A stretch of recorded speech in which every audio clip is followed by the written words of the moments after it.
ciidan weynaha waa salaamantiin rag iyo gabdhaba wiilal iyo odayaalba dhammaan waa salaamantiin salaan kadib wax weyn oo ninka sheegay ma jiraan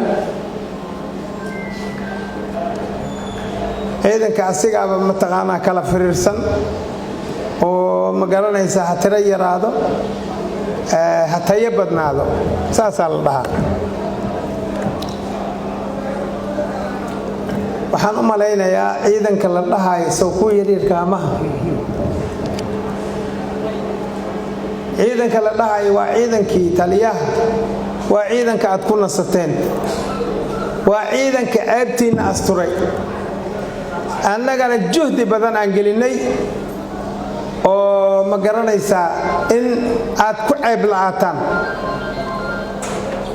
marka hore juhdi aan gelinay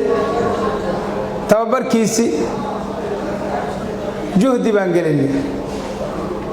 aan gelinay meesha aan joogna waad ogtihiin kuma aanan tababarin diyaaradaan ku gurnay baadiyaan ka aruurinay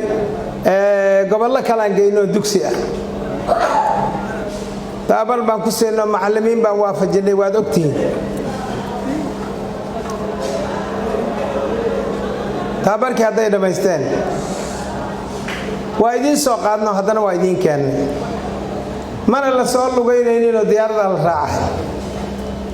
qarash iyo juhdi iyo dhibaato yaan marnay waxaan u keennayna waa ka helnay wixii aan u keennay waan ka helnay wixii dhimanna waa ku tala jirnay waa israacin doonaa oo xaggooda ka dhiman taas waa midaas aan ka gudbo wiilashii yaryarkaa siday shaqada u qabteen isay u toosiyeen waa aragteen waa da'yar nin walbana waa ku farxayaa nin maanta yacni arrintaas ka xun inuu nagu jiro uma malaynayo ciidanku waa shaqeeyaa markii odayaasha laga reebo odayaal waaba hareenoo inta badan dad yaraa ka socda taas waa midaas waa ka adkaanay shaqadii waa laga adkaaday shaqadii shaqadaasna ciidanka asluubtaa qabtay saraakiiley bugtadaha la daayo caafimaadaan u baxno meeshaan meel ka roonaan filaynaa haddii ilaahay ilaah inaan sii gaarno taas waa midda waxaan ka hadlayaa oo kale sidaa annagoo u ordayno oo dadaalayno oo cidna kaalmaynaysa xitaa aysan jirin oo aan saa u ordayno oo annaga jeebkanaga isku talagalnay wax kastaba inaan jeebkanaga ka qabsanno aan go'aansannay dadaa waxayna leeyihiin xabsigu waa bannaan cid ka shaqaysaba ma laha waa cidlo maxaabiistaas waa soo fakan rabtaa asluub waxay haysaba ma leh dadaalahoo la taagan xaggay taagan yihiin meeshu been ma sheega taagnaan jiray xafiiska madaxweynaha meeshay taagan yihiin oo been ka akhrinaya matoodaan qaadanaa mise waa beeninaa aniga hadda warkaan idin leeyahay waa run wax beena ma idiin sheegay madaxweynihii laftiisaaba qalqal lagu furoo la yidhi shabaabkiia soo fakanaya haa asluubti waxba ma hayaan kuwa ayaga soomaalida dabeecaddeeda idiin sheegaan dabeecadda soomaali ay leedahay yaa idiin sheegaan ninka danbuu leeyaho waxbuu raadsanaya maqaayad u qalqaalinaya xafiisu tegaya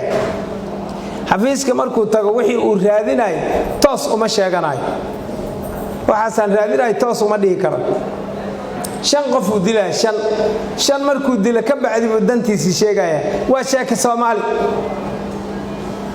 yaa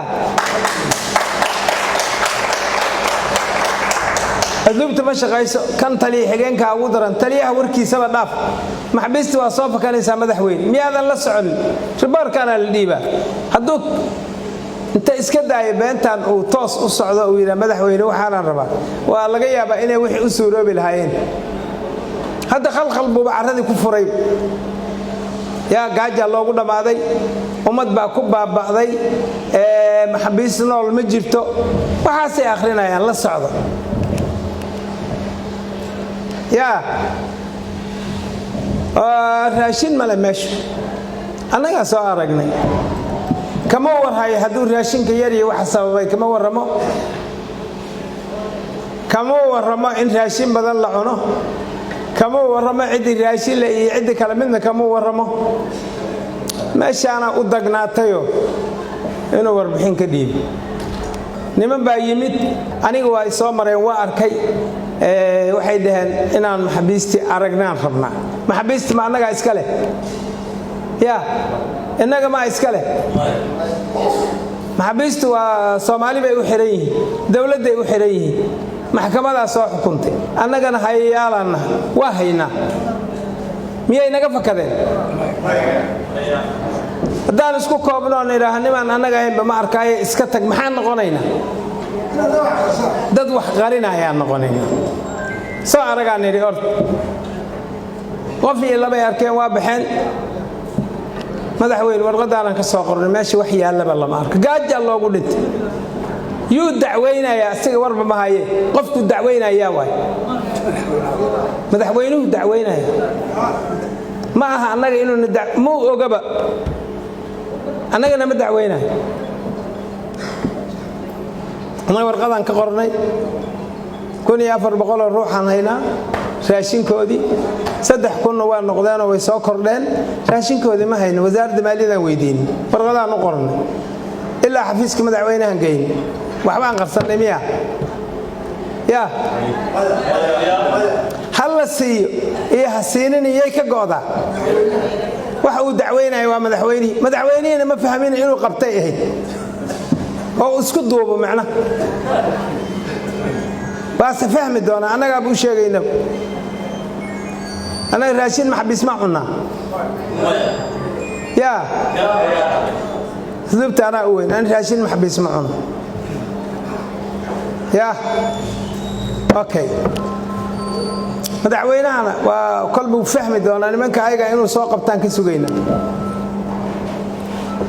haddii raashin la kordhinayo wasaaradda maaliyadda waa u gudbinay waraaqii koobigii waa haynaa mar maaha laba maaha 3 maaha 7 sanaan joogaa asluub hal sana u dhaxaysa abidkeed hal shilin oo asluub leedahay lama kordhinin sanad walba miisaaniyaan qornaa waxaan geynaa wasaaradda maaliyadda kuwii ayaana la dhaawaa la laaba meel ay iska dhigaan dad kale wax ugu dardaraan waa kuwa wasaaradda maaliyadda annaga Soomaali diid ma ahin Soomaalina ma xumaynayno dood uma qabno laakiin waxaan leeyahay dad ka naxay Soomaalidan meeshii looma dhiibin kala akhbaar qaadanayna haddaan dhaqaale la helin oo shilinka la helin nimankaanu ma imaadeen waan madmadow maartay dad ku jiiftaan waardiyaha oo jidka taagan oo meel walba taagan shilinka asduub leedahay ku keenay ma cunin annaga isbitaal kasta koow shilinkii linka goynay 10 iyo 8 dollar ay dawladdu og tahay isbitaalkii aan ku dhisnay baabuurtaas qoriyaha saaran hadda garaashka ku jiraan ku soo gadnay farsadahan ku iibinay jannadiyashan ku soo gadnay dharkiinaan ku soo gadnay balaad u fiirsada kuwa dacwoonayo waana la cunaa lacagta taliyaha cunale